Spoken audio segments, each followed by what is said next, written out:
요한복음 1장 29절에서 42절로 나오는 본문인데 본문이 너무 길어서 제가 35절부터 42절까지만 함께 우리 찾으셔서 제가 한 절 읽고 여러분들이 한 절 읽고 마지막 절은 우리 한 목소리로 함께 합독하도록 하겠습니다.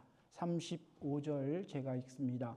또 이튿날 요한이 자기 제자 중 두 사람과 함께 섰다가 예수께서 예수를 보고 말하되 보라 하나님의 사람이니라.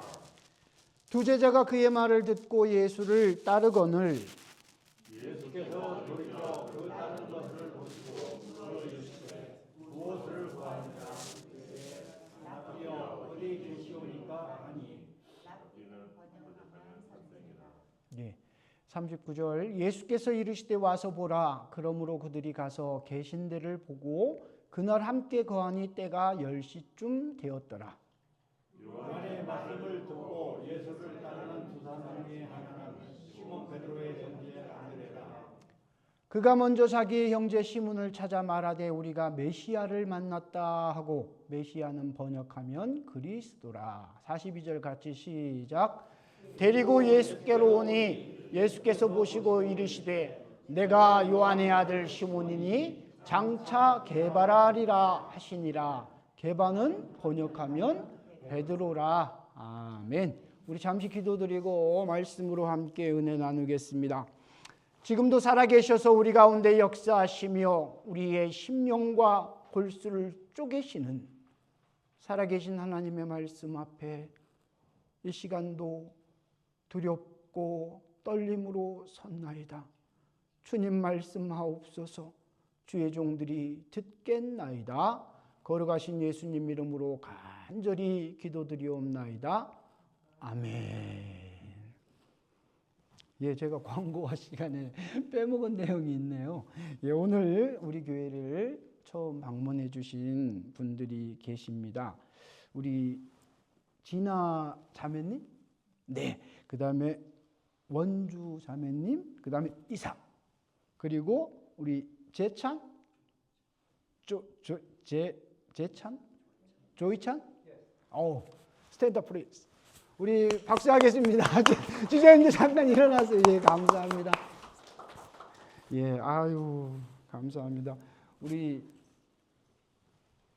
진아 자매님 제가 직분을 아직 몰라서 원주 자매님, 이삭 형제는 우리 최은영 집사님 전도하셔서 이렇게 우리 교회를 방문해 주셔서 감사하고 우리 제이찬, 조이찬, 조이찬 형제는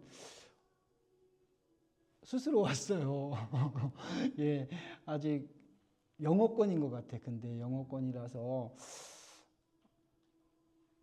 이렇게 설교 내용을 완벽하게는 이해를 못하겠지만 제가 우리 웨슬리 때문에 이렇게 설교 요약본을 영어로 만들어서 매주 줬는데 오늘도 그 요약본을 복사해서 드리긴 드렸는데 저도 미국 교회 예배 가서 참석을 테네시에 있을 때는 계속 했었거든요. 물론 아무리 제가 귀담아 듣는다고 해도 100% 완벽하게는 이해할 수 없지요. 근데 참 놀라운 게 뭐냐면 하나님의 은혜는 똑같은 것 같아요.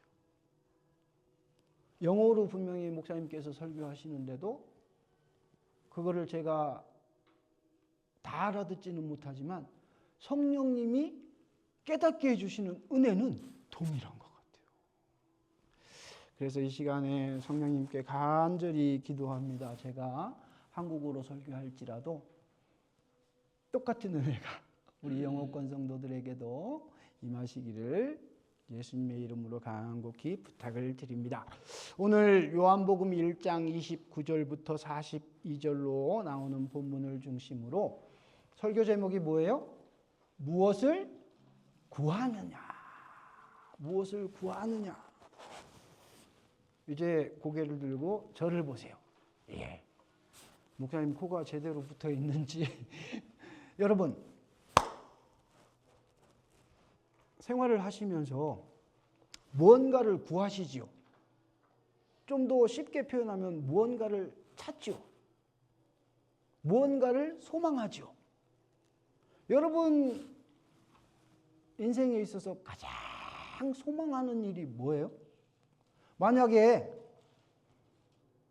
예수님께서 누구누구야, 네가 가장 원하는 소망 한 가지만 말해봐, 그렇게 말씀하신다면 여러분들은 무슨 소망을 말씀하실래요? 이렇게 딱 보면 다들 막 시선을 피해요. 목사님하고 눈 안 마주쳐야지. 제가 딱 호명해서 시키지는 않을 테니까 속으로 한 번씩 생각해 보세요. 우리가 일반적으로 바라는 것들이 굉장히 많습니다. 그죠? 건강을 바랄 수도 있고, 가정의 화평, 또 예를 들어서 자녀들에게 귀한 어떤 기도의 제목이 있다면 그 기도 제목이 응답되어지기를, 또 뭐 직장에서 자신의 어떤 포지션이 좀 더 높아지기를 소망하는 그런 분이 계시다면 그걸 또 바랄 수도 있어요. 근데 이 믿음 안에서 이거를 우리가 연결시켜서 생각해 보면 우리의 바람, 우리의 소망, 우리의 희망이 나로서 내 어떤 바운더리 안에서 끝나면 그거는 믿음의 소망이라고 이야기할 수는 없을 거예요. 그것이 나의 소망, 나의 바람이 믿음의 소망으로 연결이 되려면 그거를 어떻게 해야 될까요? 믿음으로 해석하는 능력이 우리에게 필요합니다.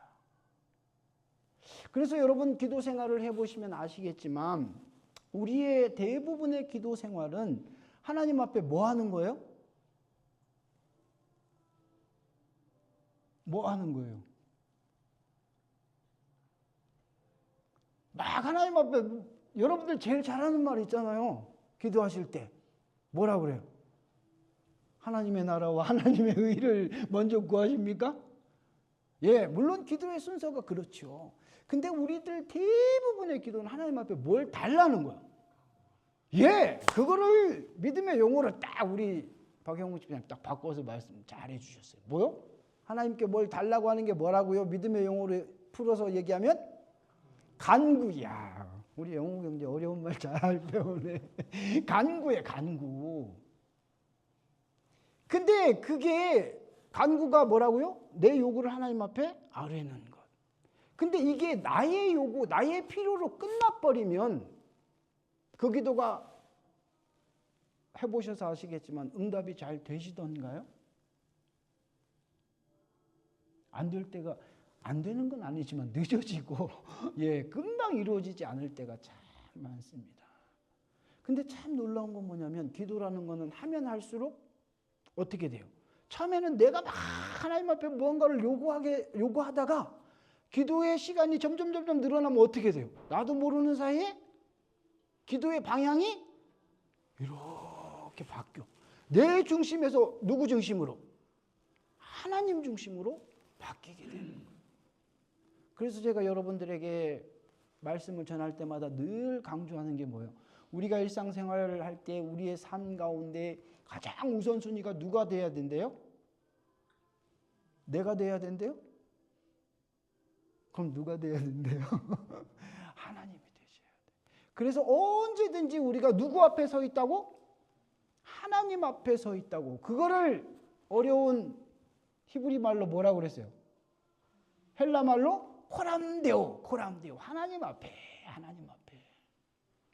왜 그래야 된다고요?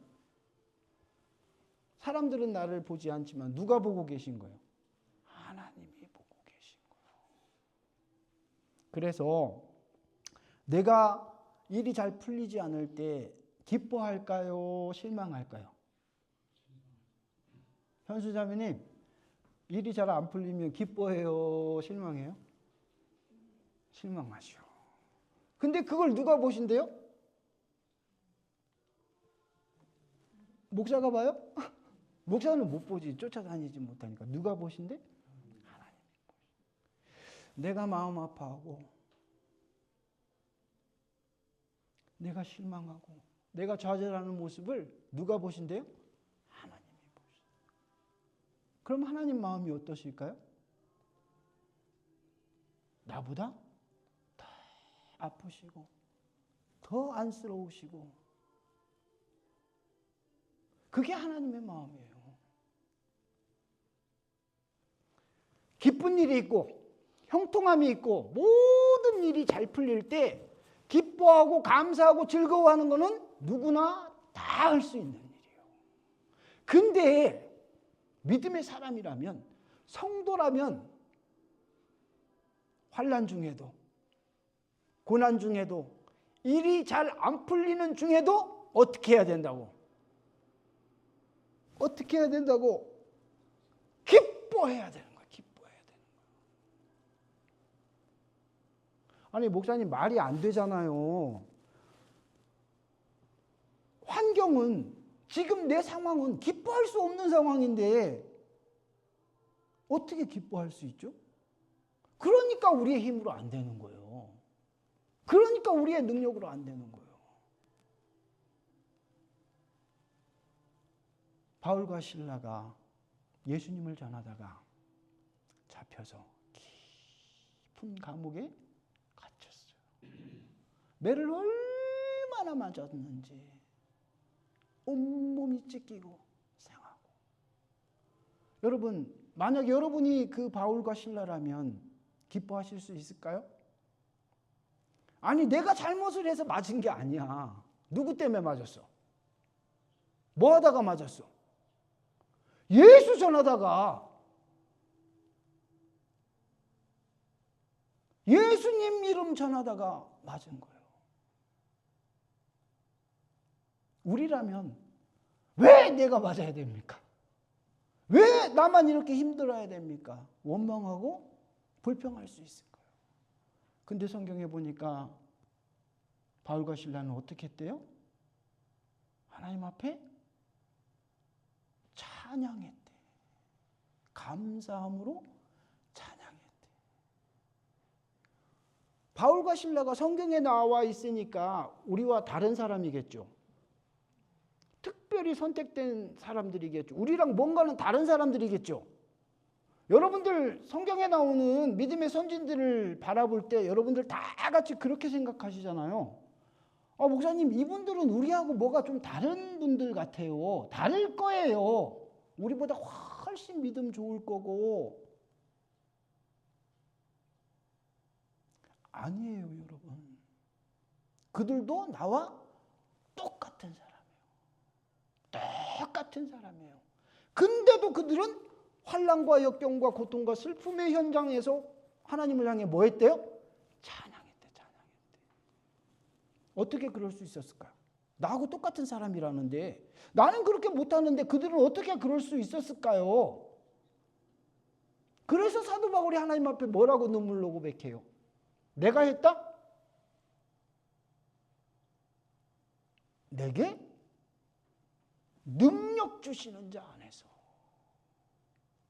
내게 능력 주시는 자 안에서 내가 할 수 있습니다. 나는 못해요. 나는 할 수 없어요. 아니 나는 하지 않아요. 그런데 하나님이 내게 능력 주시면 나는 해야만 합니다. 감사해야만 합니다. 찬양해야만 합니다. 가기 싫은 길임에도 불구하고 그 길을 가야만 합니다. 이게 오늘 주님 앞에 나와 예배자로 선 우리들의 고백이 되어야 합니다. 성경이 우리의 삶과 동떨어진 거라고 착각하시면 우리는 교회를 뭐 하는 사람? 교회를 다니는 사람. 근데 하나님은 우리에게 교회 다니는 사람 되기를 원하는 게 아니에요. 어떤 사람이 되어야 돼요? 교회 안 다니는 사람? 아니에요. 교회를 다니는 사람이 아니라 예수를 믿는 사람. 여러분, 교회 다니는 사람을 쉽게 영어로 뭐라고 해요? Sunday Christian. Sunday. 주일이 되면, 빨간 썬데이가 되면 뭐 하는 사람? 교회 가는 사람. 교회는 가긴 가요. 근데 왜 가는지를 모르고 가는 거야.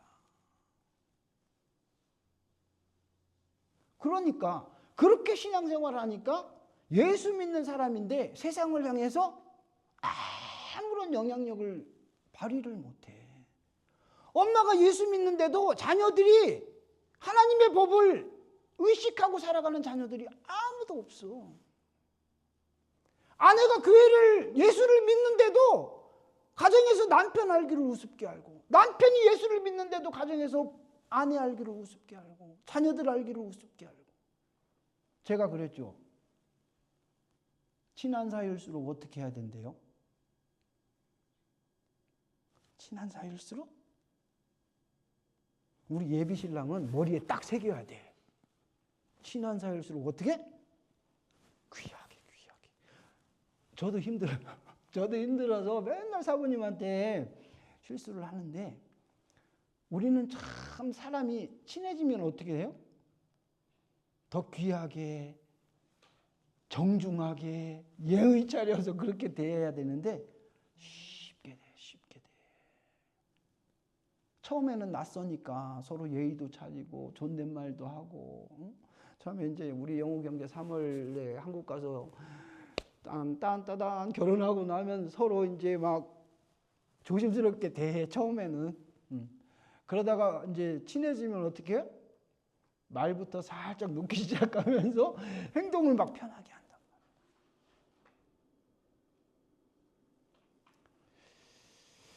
참 힘든 일입니다. 참 힘든 거예요. 우리가 신앙생활 똑바로 한다는 거는 참 힘들어요. 왜냐하면 우리의 익숙한 것을 그대로 살면 돼요, 안 돼요? 안 돼. 우리가 익숙한 거, 내가 편한 대로 살면 세상 사람과 우리가 구별되는 게 있어요, 없어요? 없다니까요. 세상 사람들이 우리에게 그래요. 너 예수 믿는다고 하면서 너하고 나하고 똑같네? 그러면 예수 믿는 우리와 예수님 믿지 않는 세상 사람과 차이가 없잖아요. 그들과 아무 차이가 없는 우리 입으로 전하는 예수가 그들에게 어떤 영향력을 끼치겠어요? 야, 나도 너 보니까 내가 한번 교회 가봐야겠다. 너네 가정 보니까 우리 가정도 예수 믿는 가정 되어야겠다. 그런 도전을 줄 수 있겠느냐고요. 주님은 사랑하는 성도들을 향해서 뭐라고 하세요? 너희는 세상에 두 가지가 되라고 그랬어요. 뭐? 하나는 빛, 하나는 소금. 빛이 가지고 있는 특징이 뭐예요? 깜깜한 밤에 가끔 어쩌다가 정전이 되면 우리가 어떻게 해요? 촛불을 켜잖아요. 그 칠흑 같은 어둠 속에 초를 하나 딱 켜놓으면 그 어둠이 그 초를 가릴 수 있어요, 없어요? 빛을 절대 가릴 수 없는 거예요. 여러분, 우리가 음식을 특히 국 같은 거, 찌개 같은 거 먹을 때 싱거우면 어떻게 해요? 싱거우면 뭐 넣어요? 소금. 소금을 왜 넣어요? 그렇지요. 간을 맞추려고. 소금이 가지고 있는 독특한 역할이 있잖아요. 그죠? 예수님께서 왜 우리를 향해서 너희는 세상의 빛과 소금이 되라고 하셨을까요? 그리스도인으로서 갖추어야 될 독특한 역할이 있기 때문이에요. 예수 믿는다고 하는 사람이 세상 사람들이 모여있는 곳에 가면 어떻게 해야 될까요? 그들이 느끼기에, 그들이 딱 볼 때 달라야 돼요. 뭐가? 자신들이 쓰는 언어와 자신들이 행하는 행동과 예수 믿는 사람은 달라야 돼. 그래야 그들이 우리를 보면서 뭔가 궁금해하지 않게, 야, 너 나하고 똑같은 사람인데, 아니면 예전에 나를 알았던 사람을 만날 때도, 야, 누구야, 너 뭔가 좀 달라진 것 같다? 내가 나 예수 믿는다 얘기하지 않아도 나를 딱 보면 사람들이 알아야 된다니까요. 그게 우리가 세상을 향한 빛과 소금으로서의 삶을 사는 거예요. 분명히 이렇게 하면 손해볼 거 알아요. 이렇게 하면 남들보다 뒤처질 거 알아. 그럼에도 불구하고 그렇게 하는 거예요. 왜요? 하나님의 약속의 말씀을 믿고. 여러분, 내가 어떤 간절한 기도의 소망이 있어서 하나님 앞에 기도합니다. 그러면 우리는 뭘 기대하죠? 그 소망이 이루어지는 것, 성취되어지는 것만을 우리는 소망해. 그리고 그것이 성취되어지고 이루어질 때 우리는 뭐라고 표현합니까? 기도 응답 받았다. 하나님이 내 기도 들어주셨다. 근데 여러분, 만약 그 소망이 이루어지지 않고 아무런 변화가 없고 어제 같은 오늘, 오늘 같은 내일이 계속 이어진다면 응답 받은 것일까요? 응답 받은 거예요? 응답 받은 거예요? 응답 받은 거예요. 응답 받은 게 아니면 목사님이 이렇게 설교 안 하겠죠. 응답 받은 거예요. 어떻게? 내 뜻이 아니라 하나님의 뜻이 이루어지고 있다라는 응답을 받은 겁니다. 여러분, 당장 눈앞에 보이는 사실, 눈앞에 보이는 현상 때문에 어떻게 하면 안 돼요? 마음 빼앗기면 안 됩니다. 마음 조려하면 안 돼요.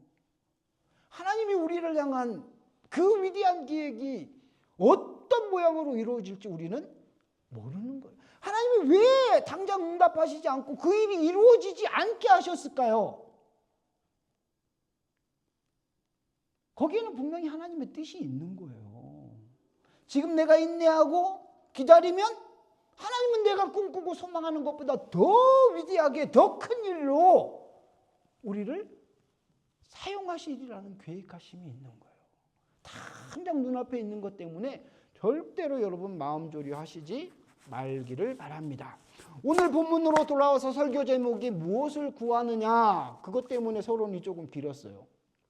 우리는 무언가를 구할 때 내가 무엇을 구해야 하는지를 알아야 된다는 것입니다. 그리고 올바른 것을 구해야 되는 거예요. 오늘 성경에 보면 여러 가지 이제 많은 내용들이 포함되어 있지만 딱 요약을 하면 요한복음을 쓴 사도 요한은 다른 마태, 마가, 누가 공관복음과 달리 요한복음은 어떻게 시대적으로 어떤 시대적 순서에 의해서 쓰여졌다고 그랬어요? 시기적으로 보면 가장 늦게, 가장 뒤에.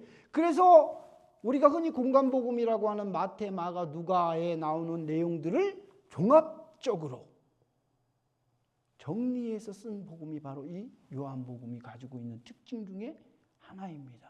그러면서 요한 사도는 처음 출발부터 뭐를 굉장히 강조했어요? 예수님의 하나님 되심을 굉장히 강조했어요. 태초에 말씀이 계셨다. 근데 그 말씀이 누구예요? 예수님이시고 그 말씀이 누구와 함께 있었다? 하나님과 함께 있었다.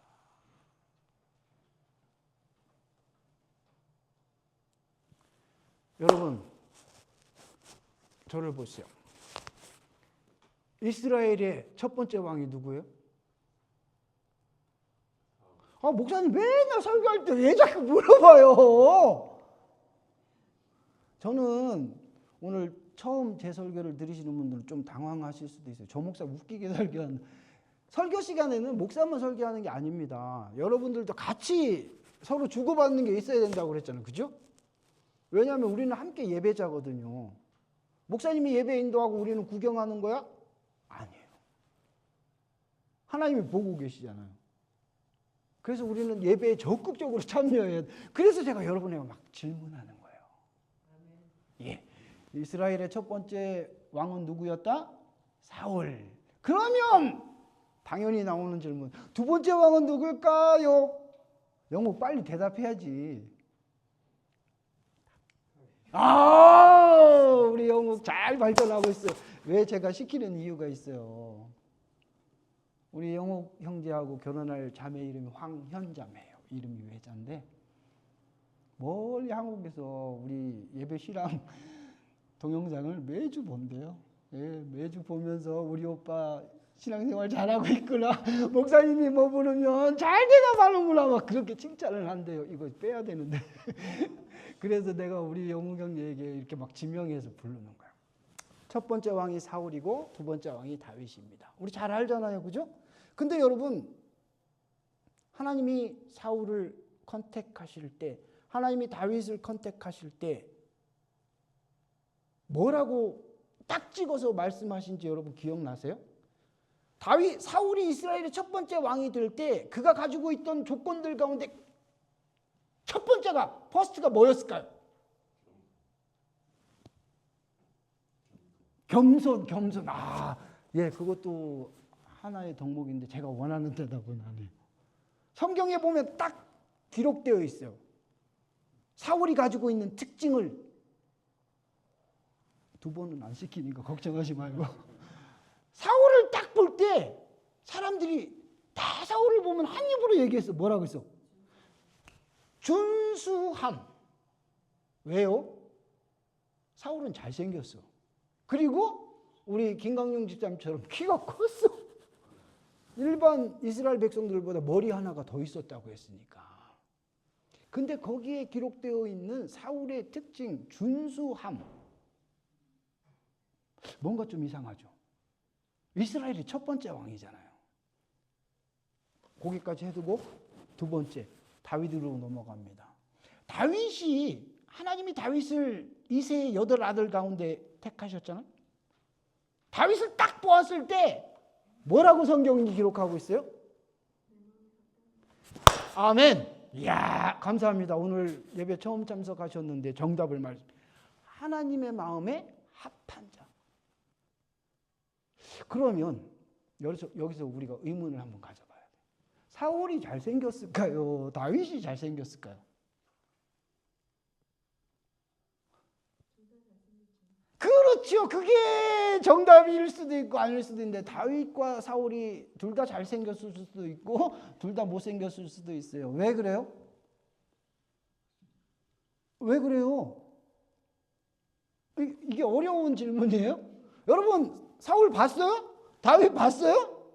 못 봤잖아. 우리 못 봤잖아요. 그러니까 성경에서 잘생겼다고 하니까 우리는 예스 하는데 확인할 길은 없잖아요. 우리가 이제 나중에 하늘나라 가면 만나겠지만 성경에 쭉 읽어보면 다윗도 사실은 사울 못지않게 얼굴이 붉고 준수했던 사람이에요. 근데 그들이 하나님을 딱 만났을 때, 하나님이 그들을 컨택하셨을 때 그들에게 처음 사용하신 그들이 가지고 있는 여러 가지 상황들 속에서 하나님이 딱 드러내신 게 사울은 준수함, 다윗은 내 마음에 합한 자. 이게 극명한 차이를 보이잖아요. 이 시간 하나님이 여러분들을 만나셨어요. 여러분들에게서 하나님이 발견하실 특징을 한 단어로 딱 정의하라면 스스로 한번 속으로 대답해 보세요. 뭘까요? 뭔가 있겠죠. 뭔가 다들 한 가지씩 있으시잖아요. 근데 그게 사울처럼 눈에 보이는 준수함으로 그칠 것이냐, 아니면 내 마음에 합한 자라는 사실은 눈에 보일까요, 안 보일까요? 좀 더 쉽게 설명할게요. 사울을 보고 준수한 자라고 얘기했잖아요. 그건 누구든지 사울을 딱 보면 어떻다는 거예요? 잘생겼다. 팩트예요, 팩트. 그죠? 근데 사무엘이 다윗을 딱 봤을 때 표현한 그 표현은 눈에 보이는 거야, 안 보이는 거야? 안 보이는 거죠. 보이는 거였으면 아버지 이새가 첫째부터 쭉 하나님의 종에게 보일 때 첫째부터 안 했겠죠. 누구부터 했을까? 다윗이 당연히 첫째였겠죠. 눈에 보이지 않으니까, 확인되지 않으니까, 손에 만져지지 않으니까 눈에 보이는 첫째 아들 엘리압부터 쭉 순서대로 데리고 온 거예요. 이게 아무것도 아닌 것 같지만 이게 바로 오늘을 살아가는 우리 성도들의 자기 정체의식, 아이덴티티가 되는 거예요. 사람이 볼 때, 세상이 볼 때 조금 모자라도 다른 사람들보다 좀 가난하게 살아도. 여러분, 부자로 사는 거랑 가난하게 사는 거랑 차이가 뭘까요? 목사님 바보예요? 부자는 리치한 거고 가난한 거는 형편이 어려운 거잖아요. 아니에요, 여러분. 잘못 알고 계시는 거예요. 부자로 살면 세상을 잘 살 수 있을까요? 대부분 사람들 착각하죠. 부자를 가리켜서 뭐 하는 사람이래요? 한국에서 그렇게 표현하잖아요. 잘 사는 사람 하면 부자잖아요. 근데 부자라고 해서 절대 잘 사는 사람이 아니거든요. 가난한 사람 하면 못 사는 사람이에요. 근데 가난하다고 못 사는 게 아니거든요. 부자와 가난하게 사는 사람의 가장 큰 차이는 편함과 조금의 불편함이에요. 부자로 살면 편하게 살 수 있어요. 다른 사람들보다 넓은 집에 좋은 차에 좋은 거 먹고. 근데 가난하면 어떻게 할까요? 조금 불편해요. 집도 작은 데 살아야 되고 차도 좀 오래된 거 타야 되고 다른 사람들 유행에 민감하게 움직일 때 좀 떨어져서 그렇게 살아야 돼. 근데 그게 잘 살고 못 살고의 차이는 절대 아니라는 거죠. 이 세상을 살아가는 우리들은 가치 기준이 분명해야 됩니다. 제가 여러분 이따가도 봉헌 기도 드릴 때 그런 기도를 드리겠지만 우리가 하나님 앞에 드림의 생활을 할 때 드림은 뭐가 있을까요? 제일 큰 게 뭐예요? 하나님 앞에 11조, 감사, 주정 이렇게 뭐 기본적인 헌금들을 주님 앞에 드릴 때 우리 가운데 여유가 있어가지고 차고 넘쳐가지고 남아가지고 드릴 수 있는 사람 있을까 없을까? 없어요, 여러분. 내 거 안 아까운 사람 아무도 없어요. 아유, 목사님은 뭐 헌금 드리는데 전혀 부담이 없으시죠? 천만의 말씀. 저도 모자라잖아요. 그러니까 저도 아까운 마음이 들 수 있어요. 근데 그런 마음이 들 때마다 어떻게 할까요? 사탄아 물러가라. 그런 마음으로 결단하고 하나님 앞에 먼저 심는 거예요. 그래서 제가 그 기도 뒤에 뭐라고 항상 기도하죠? 남아서 여유 있어서 드림이 아니고 모자라고 없지만 없는 중에도 어떻게 하는 거예요? 드려야 돼. 그러니까 뭐가 난다고? 눈물이 나는 거예요. 눈물이 나는 거예요. 눈물 없이는 드릴 수 없기 때문에. 눈물을 흘리며 씨를 뿌리는 자의 마음 아시죠? 당장 먹어도 부족한데 그걸 심어야 열매가 나니까 굶고 줄임배를 부여잡고 눈물을 흘리면서 심는 거예요. 지금은 당장 배고파도 지금은 남들보다 좀 불편해도 하나님이 반드시 갚아주실 은혜가 나의 삶 가운데 내 자녀들의 삶 가운데 임할 거라는 믿음이 있으니까 확신이 있으니까 눈물을 흘리면서라도 하나님 앞에 심는 거예요. 이 믿음이 우리 속에 분명해야 됩니다. 이거는 여러분 뭐 목사 자식이다 집사 자식이다 엄마 아빠가 헌금 생활 잘한다고 자식들이 따라할 것 같아요? 천만의 말씀, 천만의 말씀. 이거는 개개인별로 다 하나님 앞에 자기가 정한 분량이 있는 거예요. 물론 믿음의 교육을 시키지요. 근데 그게 아이들이 우리가 시킨다고 그렇게 잘하던가요?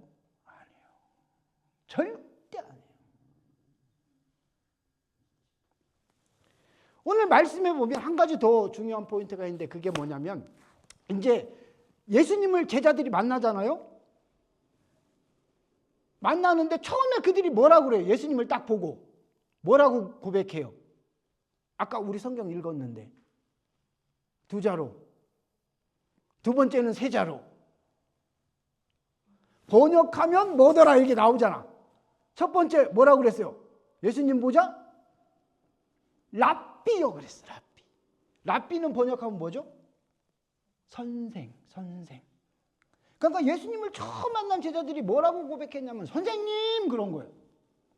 근데 그 뒷부분에 나오는 성경 말씀을 읽어보니까 뭐래요? 이는 세자로 메시아. 메시아는 우리를 죽음에서 구원할 자. 여러분, 이 시간 여러분들에게 묻습니다. 여러분에게 있어서 주님은 랍비입니까? 메시아입니까? 선택 잘 하셔야 돼. 세상 사람들은 예수님을 뭐라고 불러요? 랍비요라고 부릅니다. 그 시대 수많은 사람들이 예수님이 가는 곳마다 구름대처럼 모였어요. 뭐 때문일까요? 뭐 때문에 모였을까요? 예수가 가는 곳에는 배고픔이 해결돼요. 왜? 보리떡 5개, 물고기 2마리, 그것 가지고 5,000명이 넘는 사람들을 먹이시니까. 예수님이 가는 곳에는 수많은 병자들이 나아요. 고침을 받고자 원하는 사람은 누구든지 그래서 구름대처럼 예수님을 따르는 거예요. 그 이상도 그 이하도 아니에요. 자기들의 필요가 채워지면 그들 중에 그 누구도 예수를 위해서 자기의 목숨을 버렸다는 사람이 있습니까? 그렇게 주님을 다윗의 후손이요 메시아요 열광하던 사람들이 뭐라고 그래요? 예수님을 향해서 나중에 십자가에 못 박아야 된다라고 외쳤던 사람이 다른 사람이 아니고 그들이었습니다. 그런데 예수님을 만난 사람들 가운데 랍비라고 부르지 않고 누구라고? 메시아라고 고백한, 내 영혼의 주님이라고 우리를 구원하실 하나님의 아들이라고 고백했던 사람들이 있어요. 그들이 누굽니까? 예수님의 제자들이었어요. 그들은 예수가 십자가에 못 박힌 이후에도 자기가 만난 그 주님, 자기가 들었던 그 말씀, 주님이 보여주셨던 그 믿음의 삶을 통하여 자신의 생명을 버리면서까지도 그 복음을 전하는 일의 증인으로서 그들의 삶을 살아냈던 사람들이 바로 예수를 제대로 만난 사람들. 여러분, 우리가 이 시간에 주님 앞에 예배드리고 있지만 어떤 사람에게는 그냥 예수가 랍비로 끝나는 사람이 있는가 하면 어떤 사람에게는 아무리 고백해도 고백할 수 없는 내 인생을 변화시키시고 나같이 연약한 것 하나님의 도구로 사용해 주신 내 인생의 주인으로 주님을 만나는 사람이 있습니다. 바라기는 오늘 주님 앞에 예배드리는 우리 비전 침례교회 사랑하는 성도들 한 영혼 한 영혼이 하나님 앞에 무엇을 구하는지를 온전히 깨닫고 그것이 이루어지기 때문에 주님을 열망하는 세상 사람이 아니라 설령 그것이 이루어지지 않는다 할지라도, 아니 그것이 지연된다 할지라도 여전히 나를 위해 신실하게 일하고 계신 주님을 믿음으로 주님을 나의 인생의 메시아로 만나시는 그런 믿음의 사람들 되시기를 주님의 이름으로 간곡히 부탁을 드립니다. 우리 자리에서 일어나셔서 드려진 예물 위해서 제가 축복기도 하고 축도로 오늘 6월 마지막 주 예배를 마치도록 하겠습니다.